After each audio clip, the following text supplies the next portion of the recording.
Losing weight, big business. Very worth big business. £1.8 billion in Britain, to be precise, every year. 1.8 billion. It's a lot of money. It's a lot of money. Dr Ranj is here because he says keeping fit doesn't have to cost you money.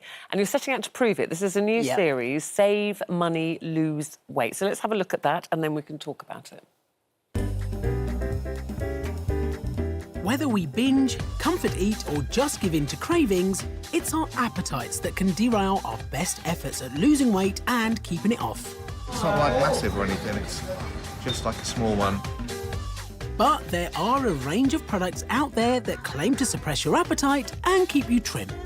So could over-the-counter appetite suppressants be the solution to keep our weight loss on track? There's the question. Dr Ranj, do you have the answer?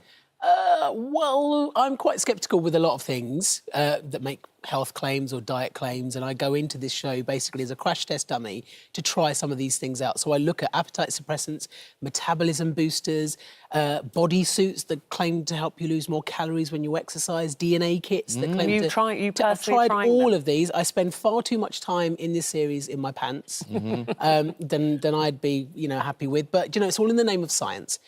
So I'm the crash test dummy. Sean Williams, my co-host, looks at everyday food that we buy and the healthier alternatives and whether it's actually worth switching, because sometimes they're not very healthy and they are a lot more expensive. Exactly, and it's all that P word, processed word. As soon as you get processed, you're in trouble. But I have to say, you're a nimble, nifty little thing for your age. I mean, you're no spring chicken, in fairness. No spring chicken. I've got a big birthday this year. Exactly, and you look much younger than you really are. Oh, thank you. That's very kind. Right. No, you look, honestly, I would have thought you were 27 or so. And the big birthday is? The big birthday's, I'm going to be 25 again.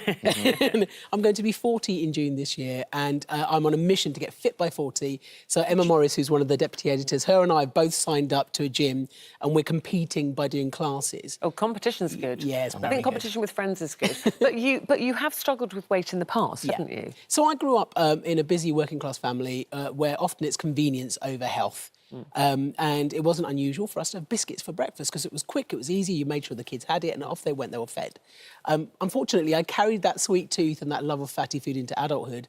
Then I trained as a doctor, and obviously then I realised what the impact of it could be. Would you have been considered overweight at that point? Yeah, absolutely. Yeah. So I always carried a bit of extra weight, and I still have to battle those demons to try and keep myself under control. Because I'm so short, my BMI tips into the overweight category really easily, just by gaining a couple of kilos. And you said you didn't like exercise, really? I hate exercise. It's boring. It's going to the gym is so boring. But I got a love for dancing from obviously Strictly. Far more out of that than I ever would have done on a So tell me, when you weigh yourself, probably weigh yourself this morning, by not wearing socks, does that make you lighter on the scale? Is that what that's all about? I've got pop socks on. I'm trying to be fashionable. Which we had a conversation about foot socks. These are the kind of things we talk about here. I said, oh, look at you, trendy, with no socks. He went, no, I've got one of those foot socks. I went, oh, is it rolling down? Things, yeah, but does it roll down? Yeah, it does. It goes under your instep. So basically, this series is all about helping people maintain a healthy weight, get to the healthy weight without breaking the back. And we've tied in a book to it as well, which has got recipe ideas.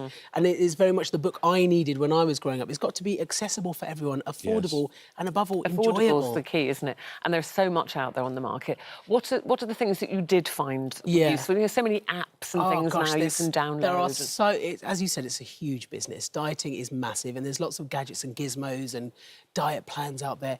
I looked at things like calorie counting apps, because I think we've become so obsessed with sugar and fat that we've forgotten that actually at the heart of it all, you still have to watch the number of calories you have. And research shows we grossly underestimate how many calories we take in. Well, I said to you, I did one of the apps and still do it. Not as much I've as I started should using be. it as well. But it's quite shocking, isn't it, how many calories are in things. That you sometimes just have a coffee or something and you forget about it, but then you put it in with the milk and maybe a sugar. That's it. And I think it makes you think, do I really want that coffee, or would I rather save those 100 calories and add them to my lunch? It just makes you more mindful of what you're eating, and actually it helps you with portion control, because that's the other place we fall down, is often we pick portions that are far bigger than we need, especially for children.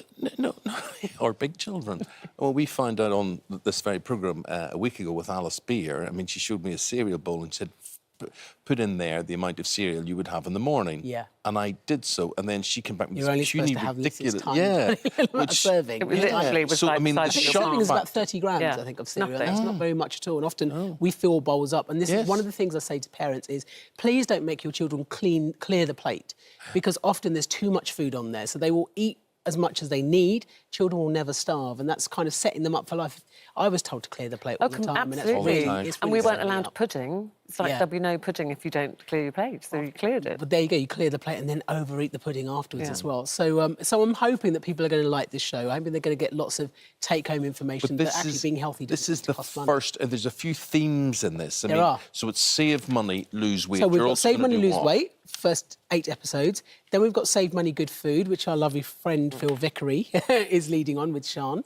And then we've got Save Money, Good Health, so Sian and I are back for that.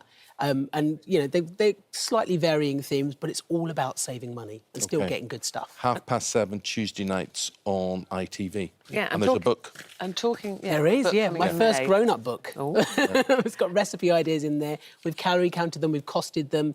You know what, you might look at it and think, I can go home and make that and it's only going to cost me £2. Yeah. And it's not technically diet food, it's food. We've even got cocktails in there, healthy cocktails, because... Is there such a thing? Well, I personally believe that anything in moderation is OK. Yes. I've just Yeah. stuffed my face with Easter eggs backstage. I think we'll all be Say doing that because there's hundreds of Easter But it's eggs all about here today. moderation and how often you have it. And do you know what, my friend? I firmly believe it's little things done often, Yes. done regularly, make a Yeah. difference.